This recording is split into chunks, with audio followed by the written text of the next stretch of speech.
we should do As Dusk Falls first, Look, right? yeah, that's the big one, isn't it? Let's get As Dusk Falls done. Because it kills me actually. I need to play this. I will play this. You will massively fucking love it, I know, Dave. I know. Honestly, It sounds right up my street. I will play this. How long is it? Like 5 to 6, right? 6. Yeah, about 5 or 6 hours. Six, Yeah. right. There's 6 episodes. Each one's about 50 minutes or so. Okay, I'm playing that. I'm playing that shit. Go on. So I mean, I'm only halfway through, so I finished book 1, which is chapters 1 to 3. Matt and James, you've both finished it, haven't you? I think. Yeah, we finished it. I am. Go on. And you see, this is what's really difficult because it's obviously because it's a narrative game, as we always say, it's difficult to talk about on here without talking about why it's good. Because mostly it's because of the structure of the thing and because of the options you're presented. And I mean, Matt and I had a chat about like where we kind of ended up with things, and it's like it was quite different in many ways. Which and that is what I found so interesting about this is the structure of it is incredible. It's what Detroit wanted to be, if you see what I mean, in the sense that there's so many so many branching options, but they are actually meaningful, which is what's really incredible with it. But it's just, I mean, there's just so much that's wonderful about it. I mean, it's well written, it's mature, and just I like also. I mean, even the visual style, I liked that a lot. I didn't find it off-putting at all. Yeah, it's because I know we talked last week about the visuals and. Yeah, like from the trailers, I wasn't initially totally convinced, but yeah, like Matt was saying last week, you kind of stop seeing it after a while. It just kind of makes sense. Your brain fills in the gaps. The voice performances are brilliant, so they completely carry, the sort of overall, sense of what's going on. It's like, really well written, as you say. And on that, like you're not taken out by the fact that you see maybe. You don't, because there's no animation of like the mouths. There's no animation of the characters at all. You're not taken out by saying, "Well, it sounds good, but actually the eyes look weird or the animation looks weird in the mouth." Like that's just totally bypassed, and so you're brought into it much easier, I think, and it works. It works wonders on this. And I was so like rooting for so many of these characters in this as well. Like while I was playing it, which was what was really good about it. I felt so engaged with them, and more like in a way that I haven't done for a long time, actually, with a narrative game. Like, where you really feel like, I want to see these people get through this. That's interesting, because that was my one thing, but again, I haven't finished it, so this will probably change, but my thing was kind of like, I can't currently see myself feeling about the characters the way I did about the Diaz boys from Life is Strange 2, right? Like, like I really fucking cared about how they turned out and how that, how that all sort of went down. Whereas in this, there are like characters I really like, but I think because there's a lot of twists, right? And they're not, they don't come across as like cynical, as like, haha, you thought that was the main character and now they got like it's like they're all played like really well. It doesn't come across as cynical or cruel in the way the twists work, but there are quite a few of them.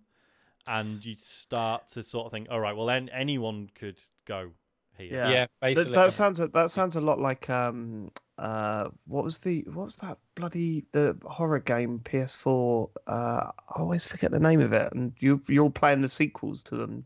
Until Dawn. Oh, Until Dawn. Yeah, because that was what I found interesting about Until Dawn was that. We've played narrative games, God knows how many times, but there always seems to be one character, the one that you're controlling, that seems to be the most morally sound person on the face of the planet. And I just thought, well, how else do you do it, right? And then I played Until Dawn, and I was like, oh, this is how you play it. I am not controlling the character. I am controlling the story. I'm the director here. Is this a lot more like that, or? Well, I guess, I mean, having not played Until Dawn, but what I've read and heard about it, is like, I guess the thing with Until Dawn is that being like a horror game, it's kind of playing into that trope of like some people watch horror films to see people get fucked up. It's absolutely. So Until Dawn, there's an element of like, if you want to make this stupid decision because you think it might be funny, go ahead. This is like you do broadly want everyone to, because there's no real goodies or baddies. It's all shades of grey, but in a very sort of convincing way. Actually, there's one person I do think is a total baddie, but that's I won't spoil it. But that stuff is fascinating. So my game went one way. I haven't told like James and I had a very brief discussion, but we basically both said we absolutely need to do a spoiler cast because there's a million things I want to say about all the various like twists and turns. But there's one character I'm like, I wasn't a fan of, but then I heard another podcast talk about how they went, and they didn't see like a massive scene that I had seen, so they had like a totally different view of the same character.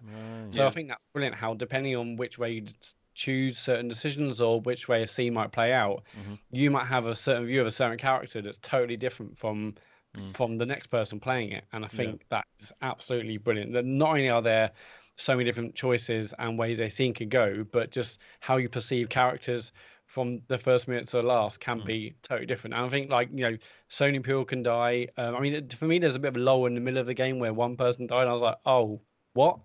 But then, and that's gonna be different for everyone because that person may or may not die depending on how you played the story. But for me, I was like, oh man. But then, it picked it back up, and I was loving the story. And go on, sorry. I mean, it is like Until Dawn in the sense that nobody is really safe. Like, and from reading around, like some of the other options that there are and everything, you realise that that's absolutely true. Like, things can really radically alter, and that was the problem that there was with Detroit, was the fact that there were all these options, but they did funnel you into a certain direction. I wonder if that is also a plus point for the art direction. Like, they don't have to completely reanimate wildly different scenes. Obviously, there's some animation and work involved to change the story. Because I know what you mean. I was expecting. I mean, maybe I was too engrossed in the story to really notice, but I was expecting to see like reused frames of animation, but it all seems pretty bespoke, doesn't it? Yeah, it absolutely is. Yeah. Which is fine, but obviously this is like the style of animation. They're one shot.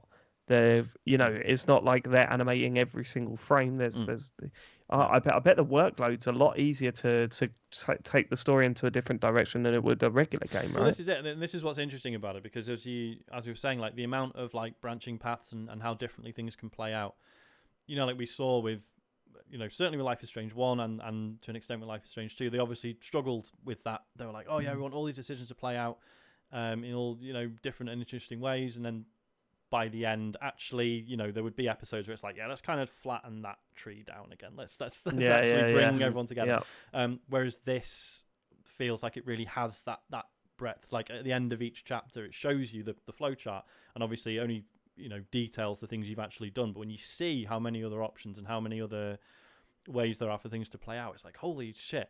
And if this relatively minimalist art style is what has allowed them to do that, then fine. Like, that's great. Sacrifice well worth. No, you're totally right, Dave. There's definitely aspects of this game whereby there might be one scene that it can have like very, very minor changes, and which was basically determined by a previous choice. So it's largely the same thing, but they can change something about the theme and the scene without going into too much detail, and it's like a totally different way of looking at it, but it's largely the same kind of animation and actors and whatnot. It's cool because it's I think like when past decisions affect future ones, there are some that's like you never would have seen coming, but it makes sense, right? Like it's I can't explain further really without spoiling it, but it's just it's not like haha, got you, like because you were nice earlier, that's now fucked you over. There's none of that sort of cynicism to it.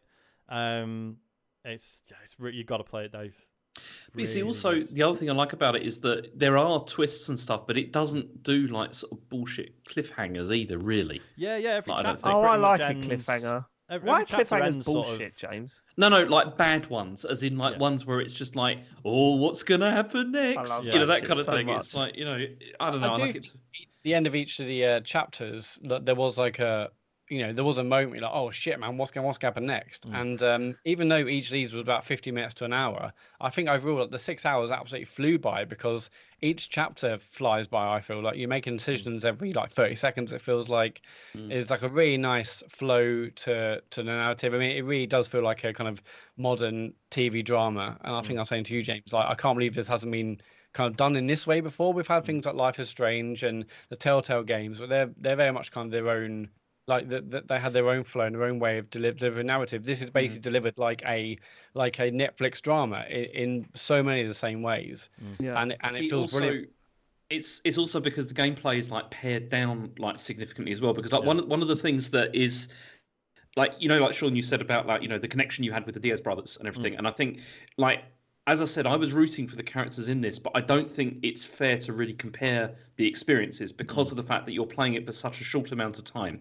Like by comparison, like you're with them for a long time with just two characters. You know, like the pace of this is really admirable, but it doesn't give the character time to breathe in the same way that a Life is Strange game would, in that you have those moments where kind of nothing happens, and that's the point.